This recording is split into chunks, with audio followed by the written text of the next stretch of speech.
Hello guys, start అయిపోయామన్నమాట. శ్రీకాళహస్తి గుడికి వెళ్తున్నాము. వాళ్ళకి తెలియదు, వాళ్ళు జాతకర్మ చేయించుకున్న వాళ్ళు కారు, వాళ్ళకి జాతకాలు తెలియవు.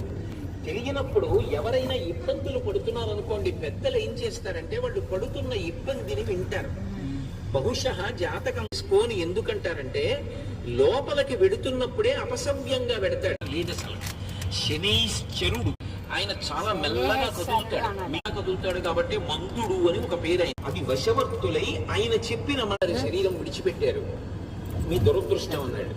ఆయన అన్నాడు, నా భార్య శరీరం విడిచిపెట్టలేదు. వెంటనే ఆ జ్యోతిష్కుడు అన్నాడు, మీ భార్య గారు శరీరం విడిచిపెట్టినంత ప్రమాదం జరిగిందా అన్నాడు.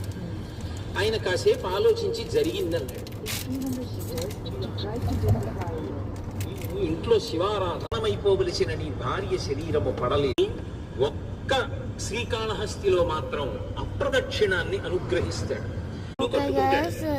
యోధుడి వలన కవచమునకు కీర్తిస్తుందా, కవచము వలన యోధునకు కీర్తిస్తుందా? ఆయన అనుగ్రహాన్ని పొందాడు అనుకోండి, ఆపద వచ్చేస్తోందని మనకి తెలియదు. ఆపద అన్న మాటకు అర్థం ఏమిటంటే మన బుద్ధి చేత మనము తప్పించుకోలేదు.